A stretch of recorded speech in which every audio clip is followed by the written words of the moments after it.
we're backstage with Peter Hook. It's so cool to see you. How are you? I'm very tired at the moment. I was just reading your little thing there going, time travel.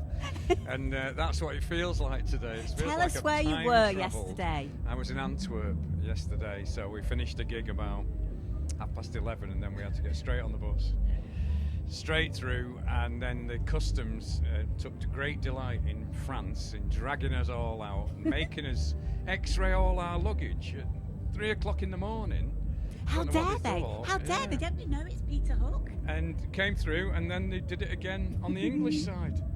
Well, so everyone was like, oh God. At least you're here. You're at Rewind. Yes. That's the most important festival to come to, isn't it? What's so fantastic about Rewind?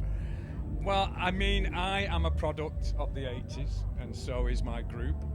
And I always feel in very good company here to celebrate a fantastic period of time that just doesn't seem to go away. It's getting bigger. It's getting bigger. Yeah, and I have to say I'm delighted because it keeps artists like us. I mean, Tony Hadley, I just saw him then. He didn't let on. Typical, eh? I don't know. So, but they do it so well here, don't they? It's such a great setup. Ever since we first did it, I think we did it in 2011, I've always had a really soft spot for it because of the way the people throw themselves into it. Yeah. And then I found out a lot of my friends come here on the quiet because at that time I think it was a bit of a guilty pleasure, and there was, I don't know if there was some stigma about celebrating the 80s then. Now it's like proper cool, obviously. Yes, I know. Yeah. And it's great. There's loads of kids that have grown up with our music, thank God, because it keeps me in a job. Keeps me in a bus all the way from Antwerp. So no, I'm delighted, and I love the organisers. I love the way they run it. They make us feel very welcome, very the easy. backstage interviews. No, I don't like those. Anyway, moving on swiftly. Yes. Mm-hmm. Are you wearing anything lucky today? Say again. Are you wearing anything lucky today? That's an interesting question. I mean, I have a sort of routine. I always make sure I've got my watch on and my rings and my necklace. So I suppose yes, I am. Yeah. I mean, I always count that everything that I wear. Do you? Is lucky. Yeah. I mean, if I don't wear it, I feel discombobulated. That's our word. We were talking about this word this morning at breakfast and saying how much we love discombobulated. It's a great word. They actually have an area in America that when you go through security at the airport, you can go and be discombobulated. No. You can chill out. That's like so cool. And it's got a big sign on it. Oh, we have to go there, Lou. We have to go there. Yeah, we have to go there. Tell me, Pete, I've been asking lots of people what they have in their dressing room and what they ask for as a sort of rider, and I get really interested in what people say. I'm a bit shocked by the amount of alcohol, to be honest, but anyway. You should have been here in the 80s. Oh, you wouldn't have been shocked then, you'd have been appalled. So no, people are a lot more staid, I think, because we've been through our wild times, as I'm sure Tony Hadley could attest. So the thing is that we tend to have a lot that we don't use, honestly. So yeah, it's quite weird. I mean, I always like I don't have anything particular. I have either Aperol Spritz or a Campari and soda, something like that, and I'm easy. I'm a lot less trouble these days than I was in the 80s, believe you me. I can imagine. Mm-hmm. I can imagine. What's the very last thing that you do before you actually go up on stage? I put my in-ears in and get very nervous. Do you? Do you still get nervous? You don't get nervous. I always get nervous, yeah. Really? Yeah.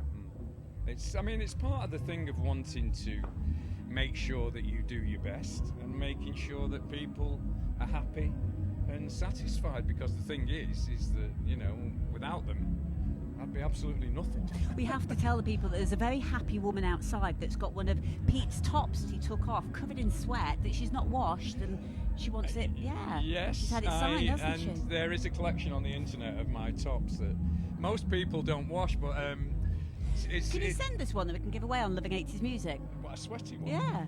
Okay. Great. Yeah. It'd be a pleasure. Yeah. That. We could have this one, but I've just told them I'm going to throw it out. You've got to throw. Oh.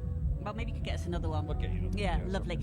Last thing then, before we do our silly, funny questions, what if you were in the audience and you were watching, and there's a massive lineup of like really awesome artists today, other than Peter Hook, who would you be very excited about seeing? Well, I mean, I always like Squeeze, and I think the wonderful thing about Rewind is everything changes quite quickly, Yes. so it keeps everything. It has a really good momentum.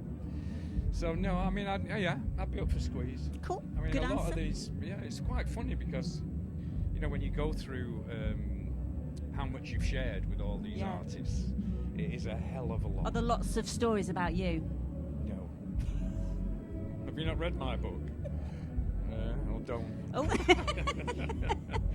My wife is banned from reading. Really? My book, yeah. that's a must, God everybody. bless That's a must. Now then, we've got a few silly questions to end with, if that's no. okay. Go on. So, if you could have a superpower, and you could either fly or you could read people's minds, which would you choose? I'd choose flying, Would you? and then I wouldn't have to go through Manchester Airport because it is hell, and always has been for about 30 bloody years. I don't know who the hell is in charge of it, but he must be permanently drunk, is all I can say. So it's flight. Good answer. Good answer. If you could time travel and go into the future or into the past, which would you choose? Yeah, no, I'd go into the past, Would and you? I'd go to the day before Ian sadly took his life. That's Good where answer. I'd go. Yeah. Good answer. If you could only eat one food for the rest of your life, but that food would you could be healthy, it wouldn't make you ill or anything. What would you pick? It'd be steak pudding What? and Steak chips pudding? Oh, on a tray really? with gravy. But the Really? gravy has to be on the tray first. Wow. There's nobody else said that. I can't believe that. Nobody else said Wow. that. No. Yeah, interesting. If you could be reincarnated as an animal, what would you Ooh, jaguar. be? Really? Good answer. No, we've had lots of giraffes, but we've not had a jaguar. Nick Kershaw wants to come and Tony back? Hadley, they're both back as giraffes. That doesn't surprise me. It really doesn't. Finally, if you could have twiglets for fingers, or you could have whatsits for toes, which would you go for? I'd go for fingers. Twiglets fingers? Oh, no, what? Twiglet fingers? No, Yeah. that's disgusting. No, Cadbury's bloody fingers. You've got to have the fingers, whether you would have your fingers made out of twiglets. Oh, I see what you mean. I thought Yeah. we were eating them. No. You can either have your fingers made That out of wouldn't be very twiglet. handy though, because as soon as you wash your hands, it'd fall That's off. the problem, Right. Well, no, I'm not having that though. wouldn't you? No. You'd have whatsit toes. Yeah. Yeah. Peter Hook, it's been a pleasure. Yeah. Thank you. Yeah, it certainly livened me up. Anyway. Take care of yourselves. Have a great time.